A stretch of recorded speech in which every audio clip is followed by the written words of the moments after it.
Membikin suatu yang baru agama nggak boleh. Bikin kelompok, bikin firqah, bikin ajaran. Seperti ajaran tarekat, ajaran tasawuf. Islam nggak pernah mengajarkan. Nabi nggak pernah mengajarkan. Kemudian dibagi lagi. Ini ada tarekat, ada syariat, ada hakikat, ada ma'rifat. Nggak ada dari Nabi SAW. Nggak ada dari sahabat. Ini sesuatu yang muhdats, yang baru dalam agama, yang Nabi nggak contohkan. Nggak ada. Nggak ada. Nggak ada tarekat, syariat, hakikat, ma'rifat. Maka kata para ulama dalam tasawuf itu awalnya bid'ah dan akhirnya zindiq. Awalnya bid'ah karena Nabi nggak contohkan, sesuatu yang baru dalam agama, akhirnya zindiq. Karena ketika dia sudah membagi menjadi 4 golongan itu, 4 tingkatan, nanti kalau sudah sampai kepada hakikat ma'rifat, kata mereka sudah nggak ada beban syariat lagi. Sudah nggak wajib sholat, nggak wajib puasa. Apa benar begitu dalam Islam? Nggak benar. Sekarang orang yang paling mulia dari seluruh manusia siapa? Rasulullah Sallallahu Alaihi Wasallam. Nabi tetap sholat sampai akhir hayatnya. Nabi puasa sampai akhir hayatnya. Dan semua Nabi laksanakan agama ini. Sebagaimana Allah berfirman di akhir surah Al-Hijr, wa'bud rabbaka hatta ya'tiyakal yaqin. Beribadah kamu kepada Allah sampai datangnya al-yaqin. Maksudnya al-yaqin al-maut, kematian. Nabi terus ibadah kepada Allah. Enggak ada dalam Islam dibagi, oh kamu ini masih baru, kamu ini tarekat syariat kamu. Kalau saya sudah wali, nggak perlu lagi sholat, nggak perlu puasa. Betul, wali syaiton yang seperti itu, wali syaiton. Gimana dia menggugurkan kewajiban sholat? Kalau orang mengatakan bagi saya sholat tidak wajib dan sudah sampai hujah pada dia, kafir, keluar dari Islam. Orang itu keluar dari agama Islam. Kalau dia mengatakan bahwa puasa Ramadan nggak wajib bagi saya karena saya sudah mencapai derajat wali, kafir, keluar dari Islam. Kalau sudah sampai hujah pada dia. Ini sepakat para ulama tentang masalah ini. Dan mereka lagi bagi nanti tentang hakikat dan syariat. Dan yang lainnya mereka bagi. Dan juga saya bahas di buku ini. Nggak ada. Makanya Al-Hafidz Ibnu Katsir ketika menjelaskan ayat ini, al-yawma akmaltu lakum dinakum wa atmamtu alaikum ni'mati wa raditu lakumul Islam madina. Kata Al-Hafidz Ibnu Katsir yang ringkasnya, tidak ada agama kecuali agama yang dibawa oleh Nabi Muhammad SAW. Tidak ada tarekat kecuali tarekat yang dibawa oleh Nabi Muhammad SAW. Tidak ada syariat kecuali syariat yang dibawa oleh Nabi Muhammad SAW. Anda bisa lihat dalam tafsir Ibnu Katsir tentang ayat ini. Al-yawma akmaltu lakum dinakum wa atmamtu alaikum ni'mati wa raditu lakumul Islam madina. Enggak boleh orang bikin sesuatu yang baru dalam agama ini. Yang tujuan mereka untuk mencapai kepada Allah tidak bisa sampai kepada Allah. Semua firqah, semua golongan, semua yang baru yang dibuat oleh manusia tidak akan sampai kepada Allah kecuali dengan apa yang dilaksanakan Rasulullah SAW dan para sahabatnya, baru akan sampai kepada Allah Taala. Itu penjelasan para ulama. Harus jelas dan tegas disampaikan kepada umat ini supaya umat tidak sesat. Tariqah artinya metode, cara. Ya ayyuhalladzina amanu dzkurullah, hai orang-orang yang beriman, berzikirlah mengingat Allah. Bagaimana cara berzikirnya? Maka datanglah seorang ulama, dia susun zikir, lalu dinisbatkan kepada dia. Datang Imam Abul Hasan Asy-Syadzili, disusunnya aurat, zikir, hizib, maka disebut dengan Al-Azkar Asy-Syadziliyah atau At-Tariqah Asy-Syadziliyah. Datanglah kemudian Imam Bahauddin An-Naqsabandi, maka disebut dengan Tariqah Naqsabandiyah. Datanglah kemudian Imam Ibrahim Ad-Dasuqi, maka disebut dengan Tariqah Dasuqiyah atau Tariqah Burhamiyah. Datanglah kemudian Imam Sidi Ahmadil Badawi, maka disebut dengan Tariqah Ahmadiyah. Datang pula namanya Syekh Ahmad Ar-Rifai, maka disebut dengan Tariqah Ar-Rifaiyah. Di Mesir ada namanya Al-Majlisul A'la Lit-Turuq As-Sufiyah, majelis tinggi tarekat-tarekat Sufiyah. Dan di Malaysia juga ada satu majelis khas untuk di Negeri Sembilan, itu saya tengok bahwa ada satu untuk mengawal tarekat yang mu'tabarah. Mesti ada syekhnya, mesti ada mursyidnya, mesti berdasarkan kepada Al-Quran dan Sunnah.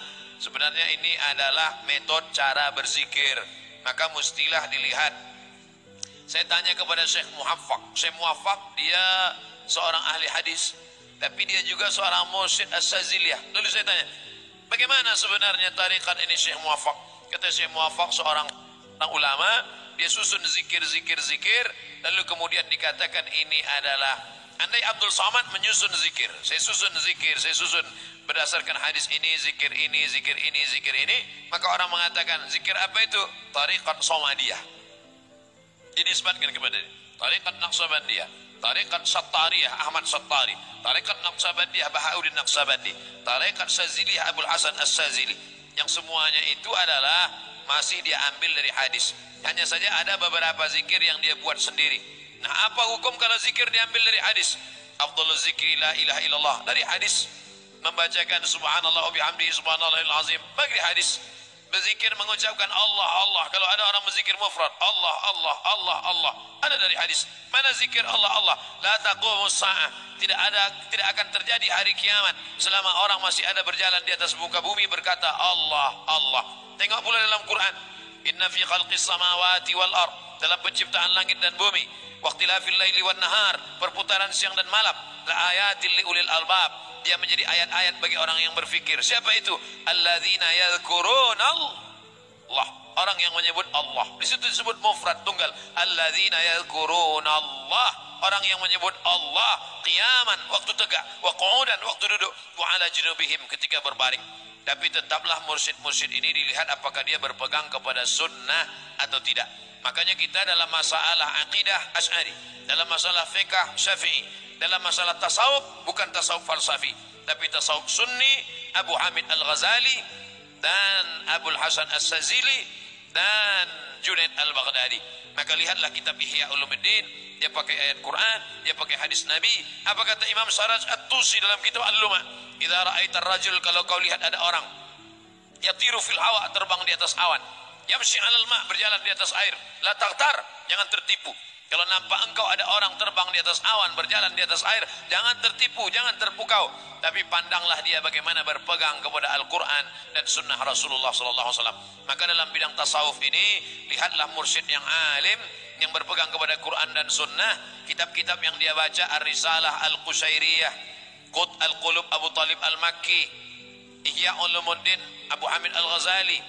Dia baca pula kitab-kitab yang ditulis para ulama-ulama yang berdasarkan kepada Al-Quran dan sunnah Rasulullah SAW. Kalau mursyidnya alim, ikuti. Tapi kalau mursyidnya jahil, tidak belajar ilmu, maka jangan ikuti. Syekh Abdullah Faiz Dagestani, seorang mursyid Naqsyabandiyah, gurunya Syekh Haqqani. Kan terkenal ya, Syekh Nazim Haqqani. Itu beliau kalau lagi suluk, Pak, antum gak sanggup, anda gak sanggup, mikirin dunia wudu. Mikirin dunia wudu. Lupa kepada Allah wudu. Teringat dunia mandi tobat. Ya, itu thariqah beliau tuh. Jadi Naqsyabandiyah beliau sudah beda dengan Naqsyabandiyah sebelumnya. Di Naqsyabandiyah sebelumnya mandi cukup di awal mau zikir, mau talqin zikir. Beda dengan Qadiriyah sebelumnya, udah beda-beda tuh. Syekh Abdullah Faiz kemudian meringkasnya gitu. Kan gak mungkin Pak beliau ngajarin Bapak gitu. Ada yang mau belajar thariqah sama saya, ntar saya gituin gimana? Kamu lupa kepada Allah, wudu. Ingat dunia, mandi. Ya bisa mandi 50 kali sehari. Kita ini hidup di akhir zaman, insya Allah banyak rukhsah Pak. Insya Allah banyak rukhsah. Yang penting tasdik saja kepada wali-wali Allah ya. Nah, kitab ini kan yang nulis wali Allah. Maka kita tasdik kepada isinya. Tasdik itu membenarkannya ya. Jadi tidak ada lagi pertanyaan tasawuf ada kan di masa Rasul, ya salah ya. Malam tadi saya mengkaji dari Alif Lam Mim sampai berapa ayat? 3 ayat ya. Sisi tasawuf dalam surah Al-Baqarah. Setiap ayatnya ada. Tasawuf itu membahas mulai dari bab niat, taubat sampai kemudian mahabbah ridha. Jadi kalau orang nanya, khusyuk masuk di tengah-tengahnya. Adakah tasawuf di Quran? Banyak. Setiap ayat sabar itu tasawuf. Setiap ayat syukur tasawuf. Setiap ayat ikhlas tasawuf. Setiap ayat-ayat yang menyebutkan amal ruhani, maka itu tasawuf. Gitu ya. Paham ya? Jadi masih mau nanya, ada tasawuf di Quran? Ya itu.